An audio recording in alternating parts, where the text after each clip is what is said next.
পাক রব্বুল আলামিন পবিত্র কুরআনুল কারীমের মধ্যে বলেন, লিকুল্লি উম্মাতিন আজাল ইযা জাআ আজালুহুম ফালা ইস্তাখিরুনা সাআতাও ওয়ালা ইস্তাকদিমুন। প্রত্যেক উম্মতের একটা নির্ধারিত সময় আমি করে দিয়েছি। লিকুল্লি উম্মাতিন আজাল ইযা জাআ আজালুহুম, সেই সময়টা যখন মানুষের চলে আসবে, ফালা ইস্তাখিরুনা সাআতাও ওয়ালা ইস্তাকদিমুন।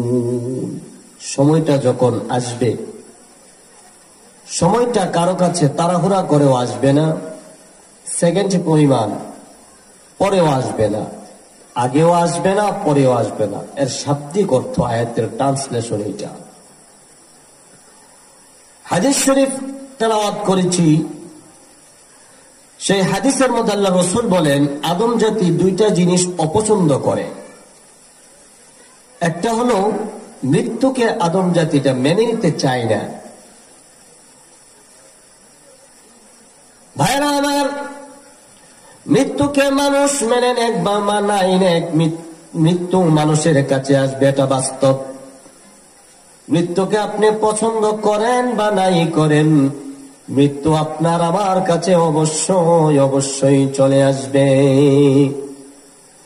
আল্লাহর রাসূল বলেন, সেই মৃত্যুকে মানুষ অপছন্দ করে দুনিয়ার মধ্যে চিরস্থায়ী ভাবে থেকে যেতে চায়।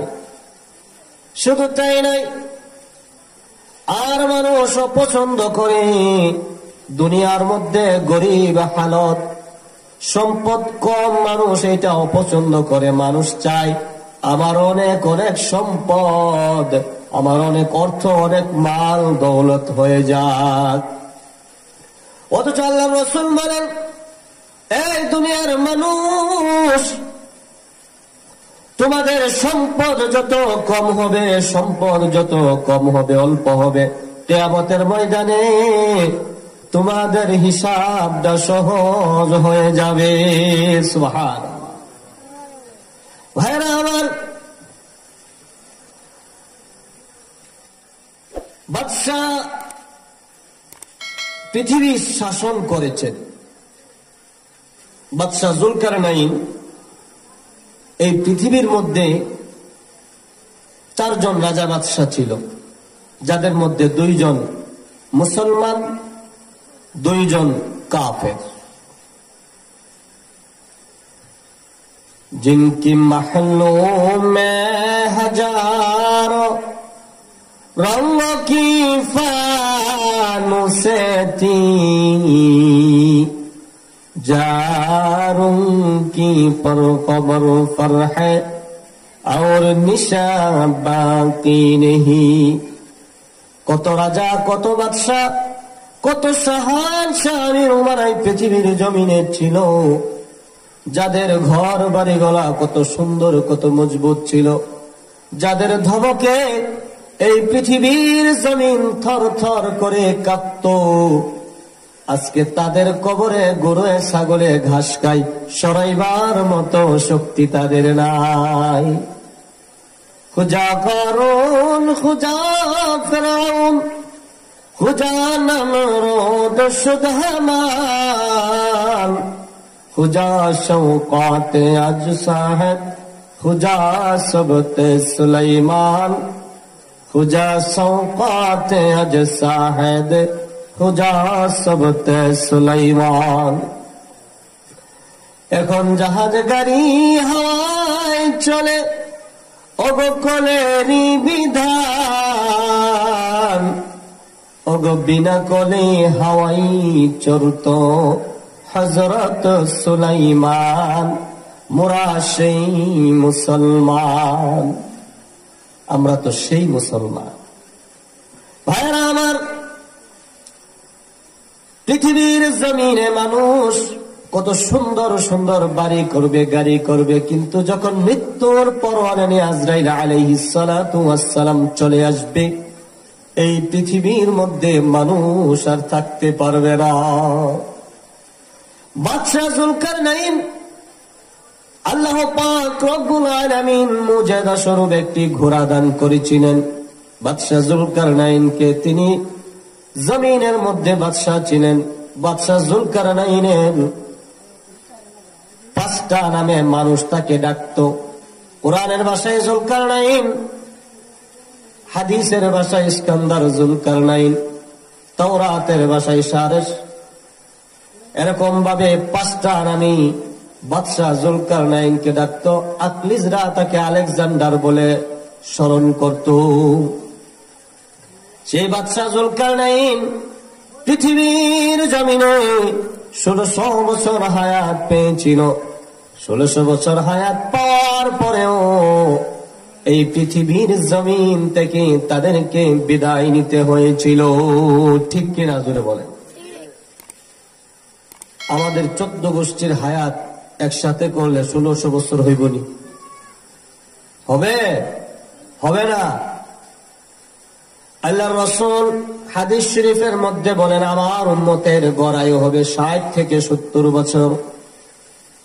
হয়তোবা কিছু মানুষ তার অধিক হায়াত পাবে, আবার কিছু কমে যাবে।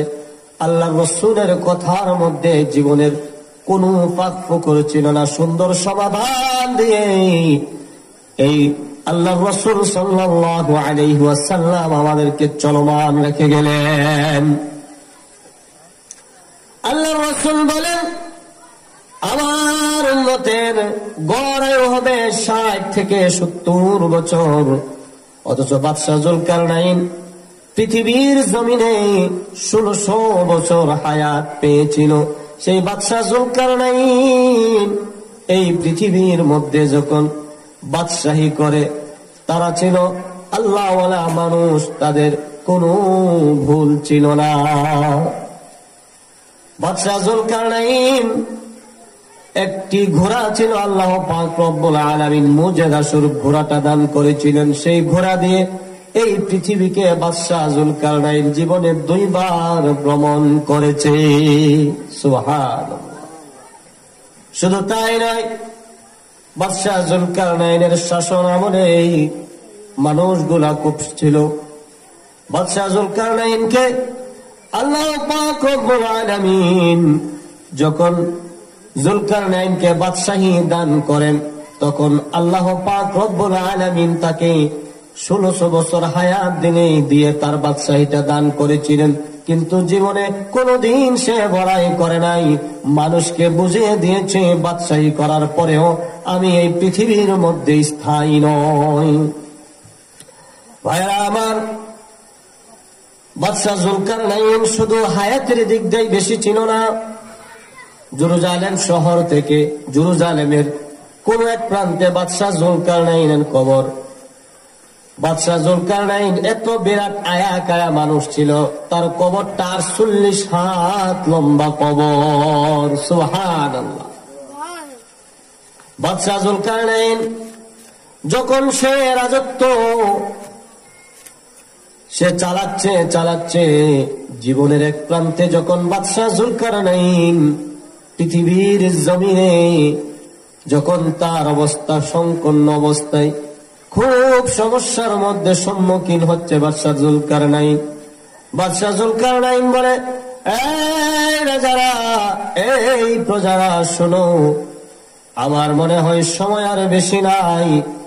বাদশাহ জুলকারনাইন তার প্রজাদেরকে বলল, আমার যখন মৃত্যুবরণ হবে, এটা আবার অনেকে তার ভুল ধরতে পারে বলে, না, এটা আলেকজান্ডার।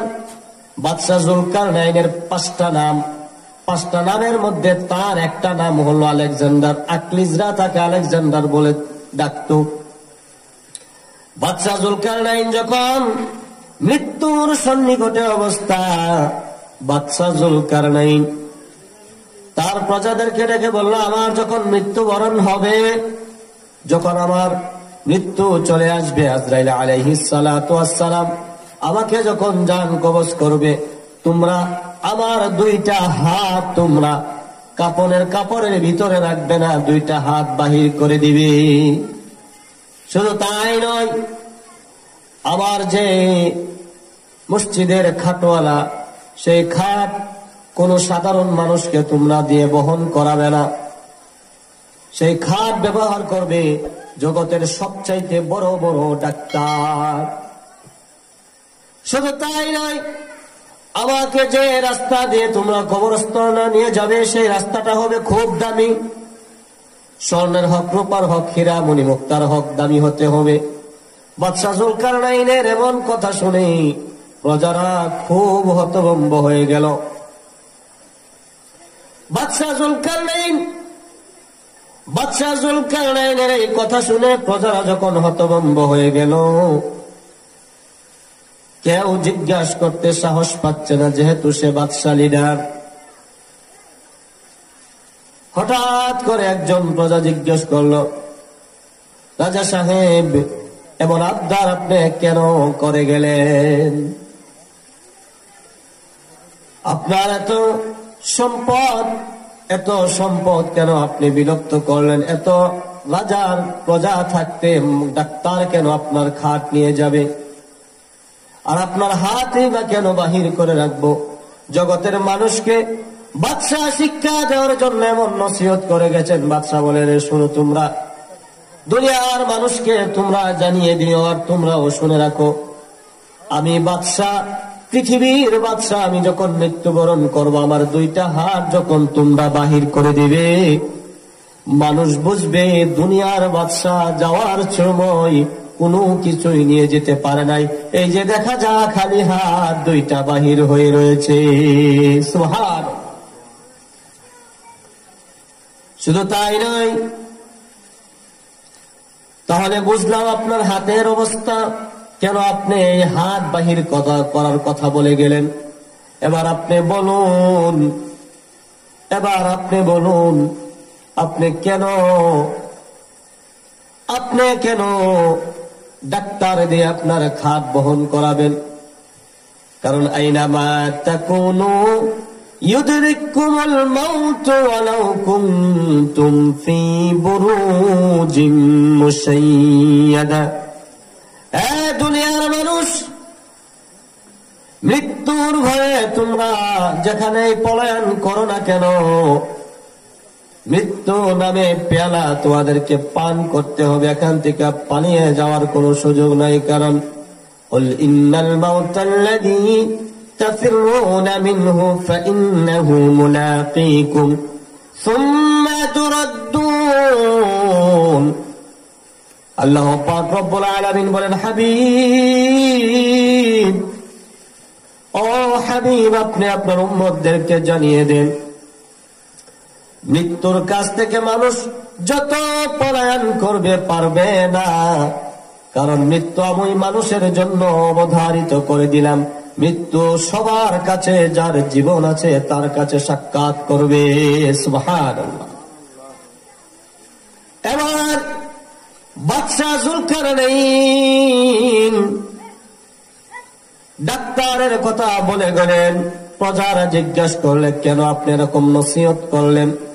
বাদশাহ যুলকারনাইন বলে, তোমরা যদি ডাক্তার দিয়ে আমার খাটটাকে কবর পর্যন্ত নিয়ে যাও, দুনিয়ার মানুষ বুঝবে যখন কারো মৃত্যু হয়ে যায়, দুনিয়ার কোন ডাক্তার কোন মানুষকে বাঁচাতে পারে না। ওরে রহমাতাল লিল আলামিন, আপনি উম্মতের জামিন, গুনাহগারের অতি আপনজন। ভাইরা আমার, বলতে চেয়েছিলাম, বাদশাহ যুলকারনাইনের এমন প্রশ্নের উত্তর পেয়ে যারা যত জুলুম করুক না কেন, ডাক্তার তাকে কোনোদিন বাঁচাতে পারে না। তবে চেষ্টা করা যেতে পারে, কোনো কাজ হবে না। কারণ পৃথিবীর একজন বিখ্যাত ডান্সার ছিল, মাইকেল জ্যাকসন তার নাম। মাইকেল জ্যাকসন সার্বক্ষণিক, সর্বদা, সব সময় তার কাছে ডাক্তার থাকতো। কিন্তু তার উদ্দেশ্য ছিল সে 150 বছর পৃথিবীর মধ্যে বেঁচে থাকবে। কিন্তু যখন মৃত্যুর পরোয়ানা যখন জারি হয়ে গিয়েছিল, আর এই জমিনের মধ্যে থাকতে পারে নাই। মাইকেল জ্যাকসন বহুত টাকার মালিক ছিল। 1 মাস আগে মাইকেল জ্যাকসনের একটা বাড়ি 186 কোটি টাকা বিক্রি করেছেন। এত টাকার মালিক সেই মাইকেল জ্যাকসন বহুত চেষ্টা করেছে, বহুত বড় সাধনা নিয়ে তার আশেপাশে ডাক্তার রাখতেন যে আমাকে ডাক্তার বাঁচাবে, আমি কিছু হলে তাৎক্ষণিক ডাক্তার চিকিৎসা করবে। কিন্তু সকল ডাক্তারের ডাক্তারকে আল্লাহ। আল্লাহ যখন ডাক্তার হয়ে যা, পৃথিবীর কোনো ডাক্তারের প্রয়োজন হয় না। আর যখন আল্লাহ পাক রব্বুল আলামিন আজরাইল আলাইহিস সালাতু ওয়াস সালামকে পাঠিয়ে দেও, যাও যাও জানটা কবজ করে নিয়ে আসো। পৃথিবীর কারো কোনো সামর্থ্য নাই এই জমিনের মধ্যে 1 সেকেন্ডে বেঁচে থাকা। ভাইরা আমার, আল্লাহর কাছে আজরাইল আলাইহিস সালাতু ওয়াস সালাম ফরিয়াদ করিয়েছিলেন একজন কাফের বেঈমানের জন্য। কিন্তু আজরাইল আলাইহিস সালাতু ওয়াস সালাম কার জন্য ফরিয়াদ করেছিলেন? সদাগরে জাহাজ যখন ডুবে যাচ্ছে, ঠিক এমন সময় এক মহিলা গর্ভবতী ছিলেন। আল্লাহ পাক রব্বুল আলামিন আজরাইল আলাইহিস সালাতু ওয়াস সালামকে পাঠালেন, আজরাইল রে যা যা ওই যে ওই মহিলার জানটা কবজ করে তার বাচ্চাটাকে ওই যে নদীর পাশে নৌকার তক্তার মধ্যে ভাসিয়ে দাও। আমি আল্লাহ বাচ্চাকে আবার সুন্দর করে নদীর পারে নিয়ে আসবো। সুবহানাল্লাহ। আজরাইল আলাইহিস সালাতু ওয়াস সালামের বড় মায়া হয়ে গেল, গর্ভবতী মহিলার জান কবজ করবে, এত ছোট বাচ্চা কি করবে? কিন্তু আল্লাহ যত দায়িত্ব নিয়ে গেছেন আর কোনো চিন্তা নাই। সেই সময় যখন আজরাইলের মায়া হয়েছিল মহিলার জানটা কবজ করবে, শিশু বাচ্চাটা কি বেঁচে থাকতে পারবে? আল্লাহর হুকুম মানতেই হবে, আল্লাহর হুকুম মানতেই হবে। নামাজ পড়তে হবে, রোজা রাখতে হবে, হজ করতে হবে, যাকাত দিতে হবে। সামর্থ্য থাকলে যাকাত দিবে, সামর্থ্য থাকলে হজ করবে। আল্লাহ পাক রব্বুল আলামিন যদিও এগুলা ফরজ করে দিয়েছেন, কিন্তু সবার জন্য হজ আর যাকাত ফরজ না, যার সামর্থ্য আছে। কিন্তু আজরাইল আলাইহিস সালাতু ওয়াস সালামের বড় মায়া হয়েছিল মহিলার জানটা কবজ করবে, বাচ্চাটা। সেই বাচ্চাটা ছিল জগতের সবচাইতে বড় নাফরমান, নাম তার সাদ্দাত। তিনি আল্লাহর সাথে পাল্লা দিয়ে আল্লাহর সাথে চ্যালেঞ্জ করে বেহেশত বানিয়েছিলেন। আল্লাহ পাক রব্বুল আলামিন তাকে বেহেশতের মধ্যে উদ্বোধন করার সুযোগ দেই নাই। ভাইয়েরা আমার, বাচ্চাটা যখন তক্তার মধ্যে দিয়ে দিল, ঢেউ আর ঢেউ আস্তে আস্তে চাপাতে চাপাতে নদীর পার থেকে নদীর পারে নিয়ে আসলো। এটা কোনো মানুষ বড় করে নাই, আল্লাহ পাক রব্বুল আলামিন একটা বাঘের মাধ্যমে সাদ্দাতের কে লালন পালন করিয়ে 2 বছর লালন পালন করে যখন সেই বড় হয়ে গেল, আল্লাহর সাথে নাফরমানির মধ্যে লিপ্ত হয়ে গেল। ভাইরা আমার, আল্লাহর সাথে নাফরমানি করে, আল্লাহর সাথে চ্যালেঞ্জ করে সাদ্দাত যখন বেহেশত বানালো, ওই জামানার যত সুন্দরী রূপসী মেয়ে ছিল সবগুলাকে সাদ্দাতের বেহেশতের হুর হিসাবে ব্যবহার করত। মানুষ তার কাছ থেকে বাঁচতে পারে নাই, কিন্তু বেহেশত রেডি, সব প্রস্তুত, সবকিছু তৈরি হয়ে গেছে। এবার সাদ্দাতের অনুসারীরা, সাদ্দাতের আন্ডারের যত লোক আছে, রাজার যত লোক আছে, প্রজা, তারা সবাই আসলো। বাদশাহ সাহেব, রাজা সাহেব, বেহেশত রেডি, এখন শুধু আপনি উদ্বোধনের বাকি। এখন শুধু আপনি উদ্বোধন করবেন, উদ্বোধন করলেই আপনার বেহেশতে আপনার জামানার লোকগুলা ঢুকে পড়বে, যারা আপনাকে মানে, আপনাকে অনুসরণ করে। ঠিক আছে, চলো। সামনে পিছনে বহুত মানুষ ঘোড়া নিয়ে সাদ্দাত যখন যায়, যখন বেহেশতের গেটে ঢুকবে, দেখে ময়লা পরিচ্ছন্ন অপরিচ্ছন্ন কাপড়, খুব ভিক্ষুকের বেশ, ছোট মানুষ, ছোট লোক বোঝা যায়। তেমন কোনো ভালো পোশাক না। বলতেছি, ভাই আপনি কি আমাকে চিনেন? সাদ্দাত বলে, বেটা তোরে কি চিনুম, এটা আমি হলাম এই জামানার সবচাইতে বড় বিরাট আয়া মানুষ। এই যে বেহেশত বানিয়েছি, এটা আমি বানিয়েছি। সাদ্দাত তাকে এই যে চাদর পরা, মুড়ি দেওয়া, খুব অগুছালো একটা মানুষকে, এত বিরাট আয়া মানুষকে বলে আপনি আমাকে চিনেন? সাদ্দাত ধমক দিয়ে দিল, সাদ্দাত, বেটা তোরে কি চিনুম। যখন সাদ্দাত তাকে অবাক করে পিছনে ফেলে আবার সামনে যায়, গিয়ে দেখে আজরাইল আলাইহিস সালাতু ওয়াস সালাম আবার সামনে। বলে, ভাই আপনি কি আমাকে চিনেন? সাদ্দাত চিন্তায় পড়ে গেল, কিছুটা হতভম্ব হয়ে গেল। বলে, আপনাকে চেনার কি প্রয়োজন? আপনাকে চেনার কোনো প্রয়োজন নাই। এবার আজরাইল আলাইহিস সালাতু ওয়াস সালাম বলে, রে সাদ্দাত, ভালো করে দেখ আমাকে তুই চিনতে পারস কিনা। এবার সাদ্দাতের একটা ঝাঁকি পড়ল। এবার সাদ্দাতের ভিতরে একটু কাঁপুনি আসলো। আরে এই অগোছালো মানুষ আমি পিছনে রেখে আসি, সামনে চলে আসে, আমাকে বলে আমি চিনি কিনা, এত বড় সাহস। যাক, মনে হয় দুনিয়ার কোন মানুষ। এবার বলে, আরে সাদ্দাত শোন, আমি দুনিয়ার কোন মানুষ না, আমি মালাকুল মউত আজরাইল। এই মুহূর্তে তোর জানটা আমি কবজ করে নিয়ে যাব। আজরাইল আলাইহিস সালাতু ওয়াস সালামের কাছে এবার সাদ্দাত ফরিয়াদ জানায়, আজরাইল, বেহেশতটা আমি আমার কর্মীগুলা দিয়ে বানিয়েছি। হাজার হাজার দিন, হাজার হাজার কর্মীগুলা কাজ করে আমার বেহেশতটা বানিয়েছে। এটা আমাকে উদ্বোধন করার সুযোগ দেয়। বেশি সময় আমি নেব না, শুধু একটা পা ভিতরে ঢুকিয়ে আমার মাথাটা আমি একবার বাম দিকে নিব, আবার ডান দিকে নিব। এই সুযোগটা তুমি আমাকে দাও, তাহলে আমি আর তোমার কাছে কোনো সুযোগ চাব না। আজরাইল আলাইহিস সালাতু ওয়াস সালামের বড় মায়া হয়ে গেল, কারণ আজরাইল আলাইহিস সালাতু ওয়াস সালাম আল্লাহর কাছে বলে, প্রভু সাদ্দাত একটা আবদার করেছে, কি করব?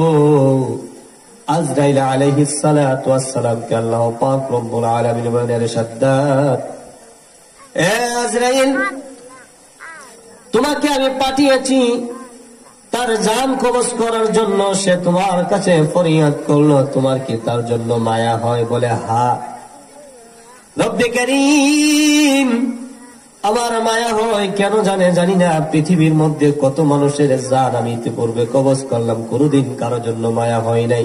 কিন্তু এই সাদ্দাতের চেহারাটা কেন জানে আমার পরিচিত মনে হচ্ছে। আল্লাহ পাক রব্বুল আলামিন বলে, আজরাইল, মনে করে দেখো, চিন্তা করে দেখো, ওই যে জাহাজে, ওই যে সাগরের মধ্যে সওদাগরি জাহাজ ডুবে গিয়েছিল, এক মহিলার জান কবজ করে তার গর্ভে বাচ্চা ছিল।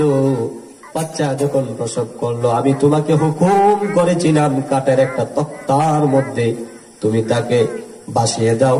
আমি আল্লাহ ওই কাঠের তক্তাকে নদীর পারে এনে বাঘ দিয়ে লালন পালন করিয়েছি সাদ্দাতকে। এই নাফরমান সাদ্দাত আমার সাথে পাল্লা দিয়ে, আমার সাথে চ্যালেঞ্জ করে আজ বেহেশত বানিয়েছে।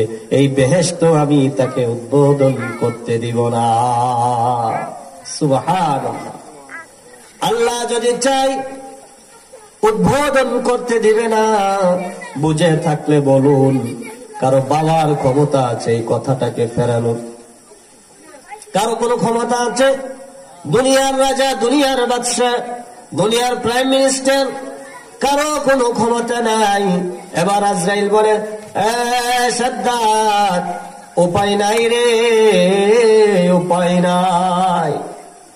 বাঁচার কোনো উপায় না, এই মুহূর্তে আমি তোমার জান কবজ করে নিব। আল্লাহ পাক রব্বুল আলামিন আমাকে অর্ডার দিয়েছে, এক পা কেন, এই ঘোড়ার মধ্যে সাদ্দাত ছিল, বলছে ঘোড়া থেকে আমি তোমাকে নামতে দিব না, তুমি তোমার বেহেশতে যাবে দূরের কথা, ঘোড়া থেকেই তোমাকে নামার সুযোগ আমি তোমাকে দেব না। সাদ্দাতের জান ঘোড়ার উপরে এক পা, ঘোড়ার নিচের দিকে এক পা থাকা অবস্থায় আজরাইল আলাইহিস সালাতু ওয়াস সালাম সাদ্দাতের জানটা কবজ করে জমিনের মধ্যে দেহটা ফেলে নিয়ে গেলেন, আর থাকতে পারে না। ছোটখাটো মানুষ না, কিন্তু যদিও আল্লাহর সাথে নাফরমানি করেছে, একটা বেহেশত বানিয়েছিল। পৃথিবীর কোন মানুষ আছে এখন বেহেশত বানাতে পারবে, আল্লাহর সাথে চ্যালেঞ্জ করবে? নাই। খুব ছোট মানুষ যে তা না, যুলকারনাইন খুব ছোট তা না, তারা বাদশাহ ছিলেন, আল্লাহর সাথে পাল্লা দিয়ে সাদ্দাত বেহেশত বানিয়েছিল, সেই বেহেশতে আল্লাহ উদ্বোধন করতে দেয় নেই। ভাইরা আমার, এই পৃথিবীর মধ্যে যখন জুলকারনাইনের তৃতীয় আদেশ ছিল, প্রজারা হাতের অবস্থা, হাতের হাত বাহির করার জন্য আমি বলে গিয়েছিলাম, তার অবস্থা তোমাদেরকে বুঝালাম। আমাকে ডাক্তার দিয়ে বহন করাবে, তার অবস্থা আমি তোমাদেরকে বুঝালাম। আমাকে ডাক্তার দিয়ে বহন করাবে, তার অবস্থা আমি তোমাদেরকে বুঝালাম। কিন্তু আমার সম্পদ, আমাকে যে রাস্তা দিয়ে তোমরা নিয়ে যাবা, সেই রাস্তাটা কেন স্বর্ণ বা মুক্তা, হীরা মণি মুক্তার হবে? কি জন্য বলেছি? আমার বাদশাহী আমি যখন মৃত্যুবরণ করব, এগুলো আমার পায়ের নিচে থাকবে, আমি কোনো কিছুই নিয়ে যেতে পারবো না। আজরাইল আলাইহিস সালাতু ওয়াস সালাম যখন চলে আসবে, এই জমিনের মধ্যে আপনি আমাকে আর থাকতে দিবে না। মাল দৌলত ইলম হাশমত কুছ নেহি কাম আয়েগা, माल दौलत इल्म हशमत कुछ नहीं काम आएगा, मौत जिस दिन आ जाए गर्दन पकड़ ले जाएगा, मौत जिस दिन आ जाए गर्दन पकड़ ले जाएगा। আজরাইল আলাইহিস সালাতু ওয়াস সালাম যখন আমাদের কাছে চলে আসবে, আপনার সম্পদ, আপনার মাল, আপনার টাকা পয়সা, আপনার আমার কোনো কিছু কাজে আসবে না। কারণ এই পৃথিবীর মধ্যে বড় বড় দালান কোঠা, রঙিন অনেক কিছু আপনারা পাবেন, কিন্তু আপনাদের কোনো কিছু হবে না, এইগুলা আপনার আমার কোনো কাজে আসবে না। ভাইরা আমার, দোতলা, তিনতলা, চারতলা, পাঁচতলা বিল্ডিং আপনার আমার কোনো কাজে আসে না, কারণ ওই টাকা পয়সা, জমিদারি, আর কত করবি বাহাদুরি, ওরে খাট পালঙ্গ সোনার বাড়ি, কারে যাবি দিয়া রে কবর দেশে যাইয়া।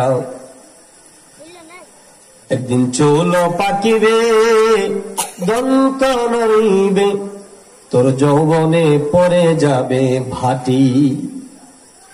একদিন চুল পাকিবে, দন্ত নড়িবে, তোর যৌবনে পড়ে যাবে ভাটি। ক্রমে ক্রমে খুলিয়া পড়িবে তোর এই রঙ্গিলা দালানের মাটি রে বন্ধু, কারাশাই বানাইলা ঘর বাড়ি। কার আশায় এই সুন্দর ঘর বাড়ি? ভিতরে এক কালার, বাহিরে এক কালার, বাথরুমের এক কালার, যেখানে রেস্ট নিবে রেস্ট হাউস এক কালার, ড্রয়িং রুমের এক কালার, ডাইনিং রুমের এক কালার, ঠিক কিনা? যখন মৃত্যুবরণ করবে, কিসের কালার আর কিসের কি? সব সাদা কালার, কালাও সাদা, সাদাও সাদা, ঠিক কিনা? কালাও কালা, সাদাও কালা। যার চক্ষু কিচ্ছু দেখে না সেও অন্ধ, যে দেখত সেও অন্ধ। পৃথিবীর জমিনে আর বেঁচে থাকার কোন উপায় থাকবে না। এই জমিনের কোনো কিছুই কাজে আসবে না, বরং আল্লাহ পাক রব্বুল আলামিন বলেন, ইন্নামা আমওয়ালুকুম ওয়া আওলাদুকুম ফিতনা। মানুষের সবচাইতে বড় সমস্যা হয়ে দাঁড়াবে কিয়ামতের ময়দানে মানুষের সন্তানাদি, মানুষের আওলাদ, আর হলো আপনার মাল সম্পদ। যদি সন্তান সন্ততিকে মানুষ না করে যেতে পারেন, তাহলে এই জন্য আপনাকে আমাকে আল্লাহর কিয়ামতের ময়দানে দাঁড়ানো হবে। অর্থ আপনি, সম্পদ আপনি অর্জন করেছেন, কিন্তু কোনো কাজে লাগাতে পারলেন না, মাদ্রাসার মধ্যে দান করলেন না, মসজিদে দিলেন না, শুধু অভাব আর অভাব করে করে জীবনটা কাটিয়ে দিলেন, বাড়িঘর সাজালেন। একটু চিন্তা করে দেখেন, যদি আপনি মৃত্যুবরণ করেন, আপনার সম্পদ কি হবে, কাকে দিয়ে যাবেন? আপনার যে সম্পদ আপনি আপনার সন্তানদেরকে দিয়ে গেলেন, সেই সম্পদের হিসাব আপনাকে দিতে হবে। কারণ বাদশাহ জুলকারনাইন 1600 বছর হায়াত পাওয়ার পরেও যেহেতু সে আল্লাহর কাছে চলে যেতে হয়েছে, 1600 বছর কাটিয়েছে, অথচ তার 1600 বছরের জিন্দেগিতে যেহেতু তিনি আল্লাহর ওলি ছিলেন, বাদশাহ জুলকারনাইন অত্যন্ত ভালো মানুষ ছিলেন, আল্লাহর ওলি ছিলেন, তাদেরকে আল্লাহ বাদশাহী দান করেছিলেন। আবার তারা আল্লাহর হাওলায় চলে গেলেন।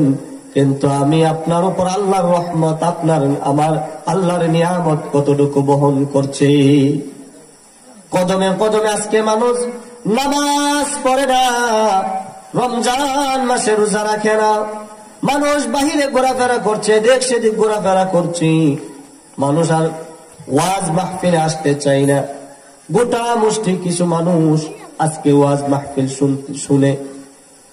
ভাইরা আমার, অথচ আপনি একটা কনসার্ট দেন, খেলা দেন, সব কিছু দেন, মানুষ আর মানুষ, এত মানুষ জিন্দেগিতে একসাথে করা আর সম্ভব হয় না।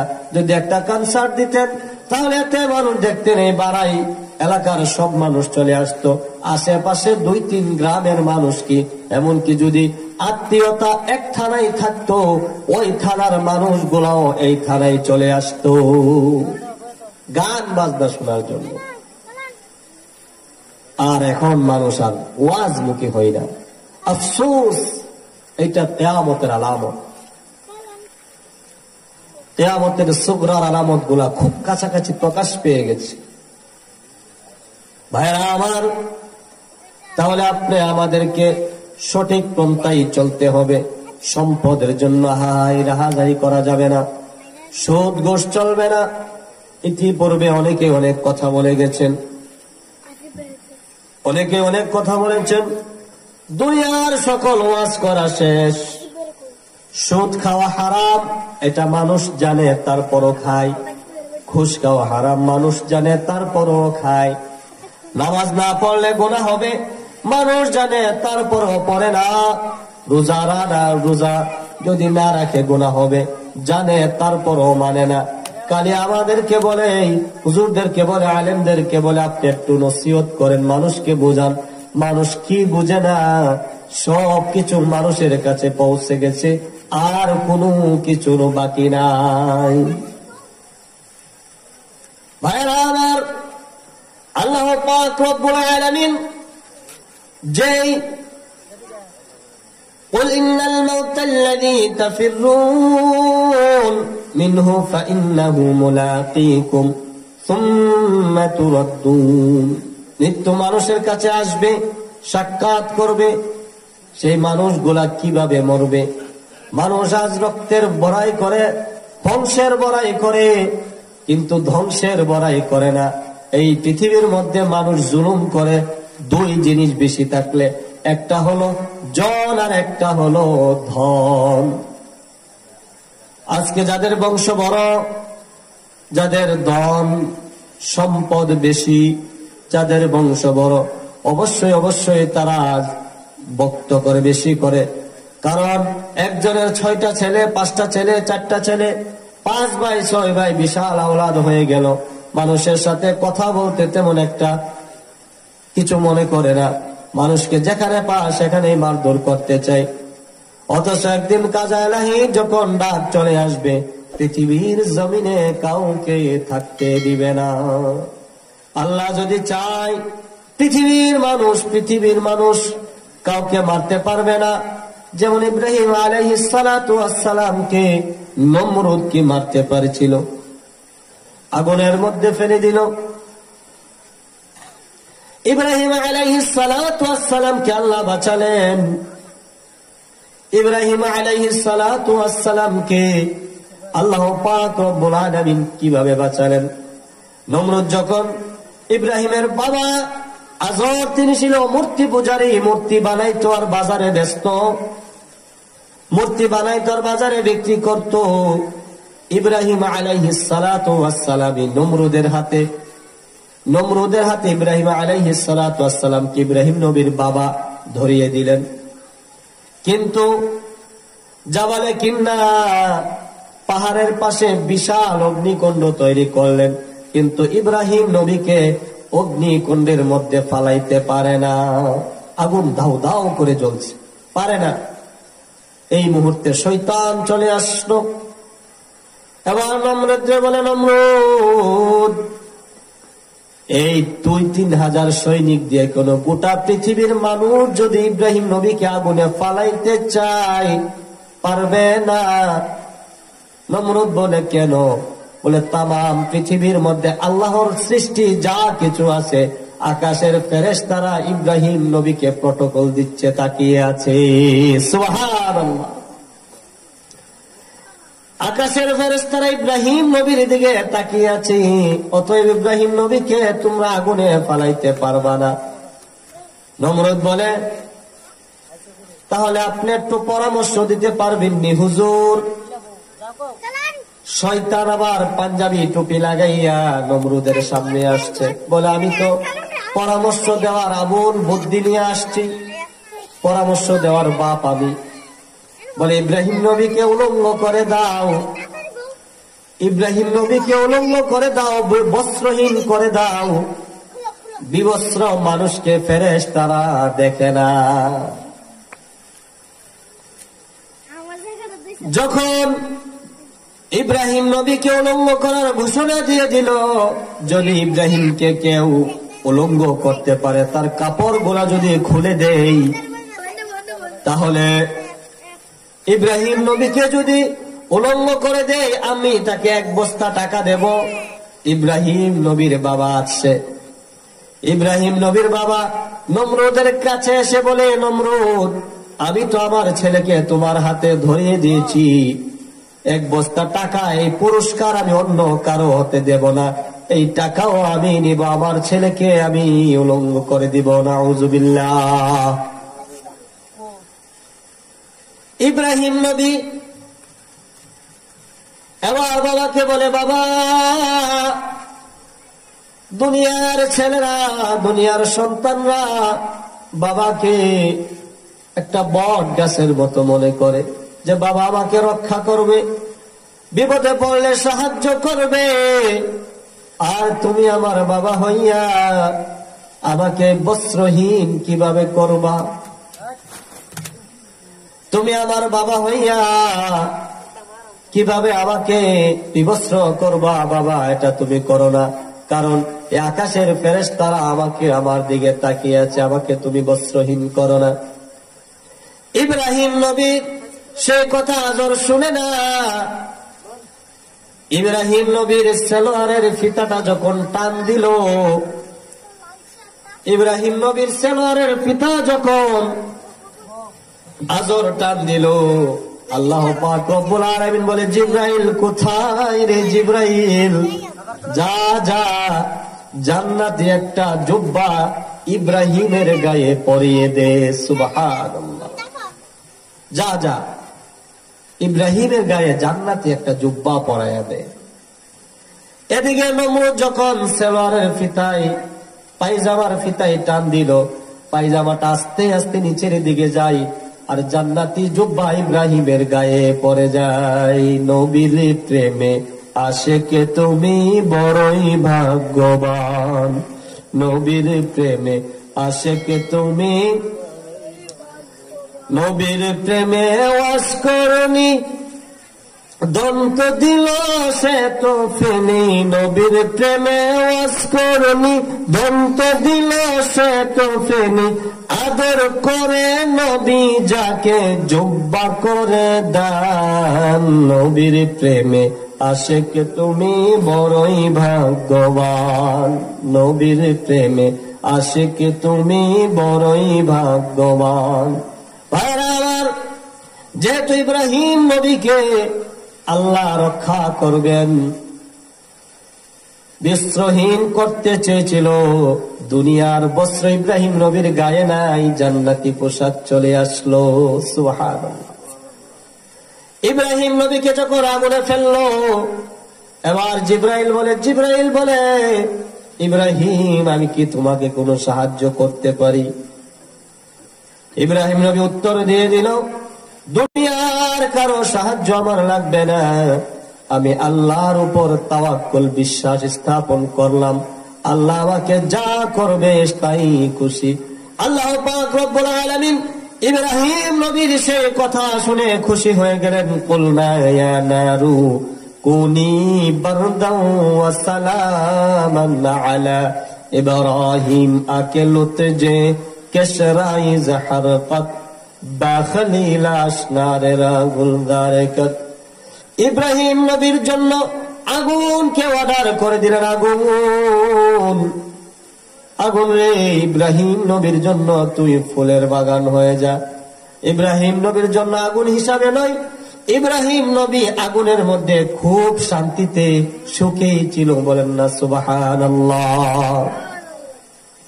40 দিন পর ইব্রাহিম নবী আগুন থেকে রক্ষা পেল, আগুন থেকে আল্লাহ বাঁচিয়ে দিলেন। 40 দিন ইব্রাহিম নবী ছিলেন আগুনে, কিছুই হয়নি। আল্লাহ যাকে বাঁচাতে চায় কেউ মারতে পারে না, আল্লাহ যাকে মারতে চায় কেউ বাঁচাতে পারে না। ইব্রাহিম নবী এবার আগুন থেকে উঠে ইব্রাহিম নবীর গায়ে জান্নাতি জুব্বা। ইব্রাহিম নবীর গায়ে জান্নাতি জুব্বা দুনিয়ায় থাকাকালীন। এবার ইব্রাহিম নবী আগুন থেকে উঠে কি করবে কি না দিশেহারা। জিবরাইল আলাইহিস সালাতু ওয়াস সালাম আসলো, বলে ইব্রাহিম তুমি ওই দিকটা যাও, বাকিটা আল্লাহ তোমাকে দেখিয়ে দিবে, বুঝিয়ে দিবে, আর তুমি যেখানে আটক হয়ে যাবে সেখানে আমি জিবরাইল থাকবো। সুবহানাল্লাহ। ইব্রাহিম নবী যখন রাস্তা দিয়ে যায়, আর সেই জমানার বাদশার মেয়ে বিবি সায়রার প্রতিযোগিতা চলছে কে তাকে বিয়ে করবে। নারে তাকবীর, নারে তাকবীর, নারে রিসালাত। প্রধান বক্তার আগমন, প্রধান বক্তার আগমন।